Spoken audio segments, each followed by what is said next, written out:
Hello guys, Friends227 here with my all-new reviewing uniform. Tell me what you think in the comments. Tell me if you think my sense of style is with yours are totally off. So Doug Walker, aka the Nostalgia Critic, recently posted a list of top 10 movies he likes but everyone else hates, and vice versa. So I thought to myself, why not rip them off again and do the exact same thing? I'm going to start off with, this will probably be a two-parter, because I have a lot to say about these movies. Movies I love but everyone else hates. If you know me, you know this is going to be a very long list.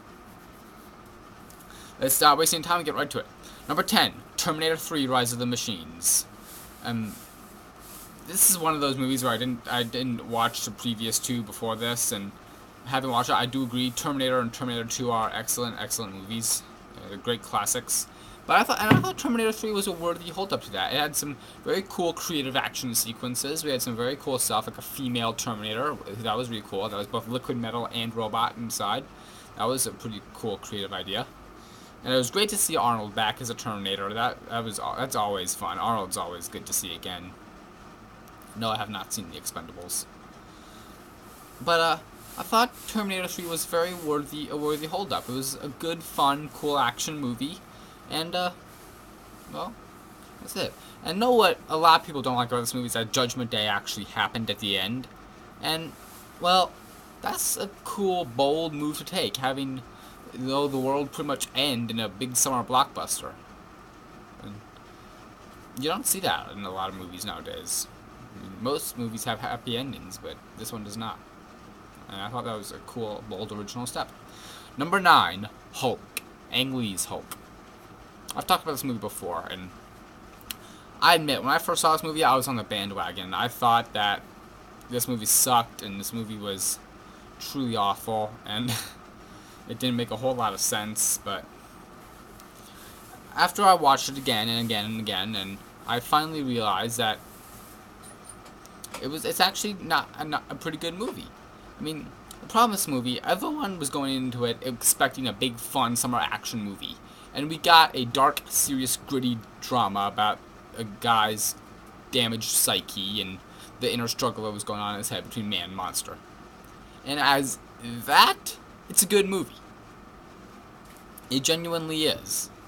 I mean, sure, it's light on action, but it's got great acting. Eric Bana is a perfect Hulk. Don't get me started on Edward Norton.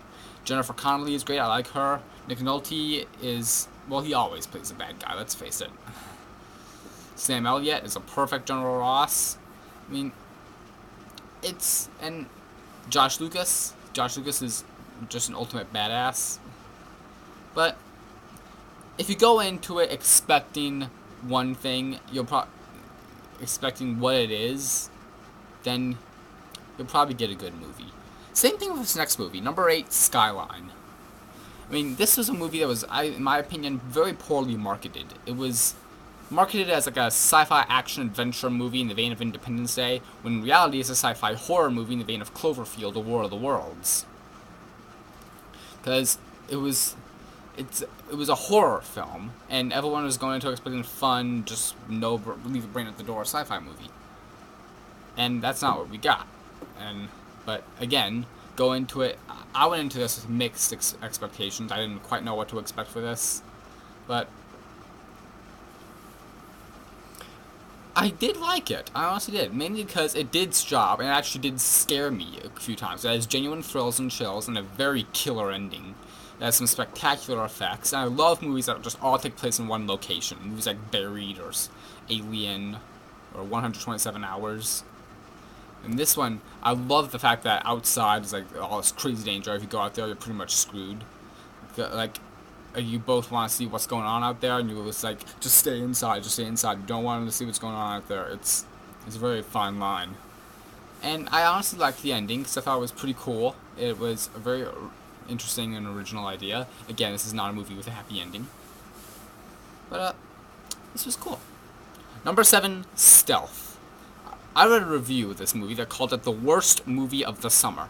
And I wanted to see the movie, so I saw it with that review in mind, and I don't see what everyone's complaining about. I like this movie. I think it's really cool. Sure, it's not the most original story in the world. I mean, technology rebelling against its owners. I mean, everyone's seen that before. But I thought this movie, it had some, Josh Lucas was cool.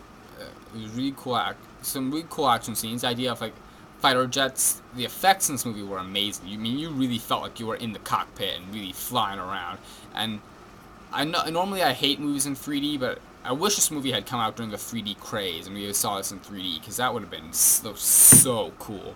There's some creative, again, more creative action scenes. Like there's a scene where a plane has to drop a bomb below a building, and the bomb explodes, it sucks the building down to the ground. That was really cool. I mean, this is a movie that's honestly worth checking out. It has some cool stuff, even though it's not the most original concept. But,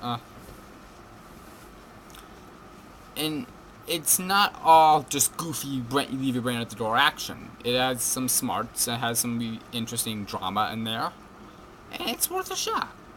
Number 6, Independence Day. Yeah, I know there are a lot of people divided on this movie. You either love it or you hate it, and I love it. I think it's one of the most patriotic movies we could ever come up with. And,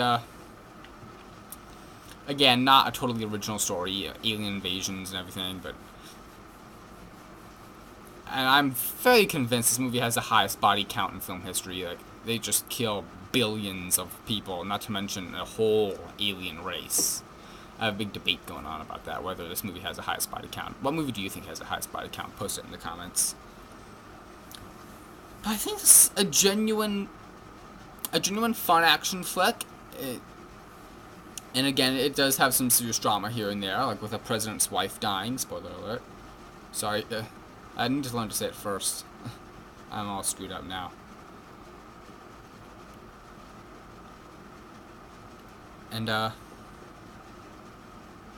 I'm gonna stop here, so turn in later for the big five, because I want to talk a lot about those 5 movies.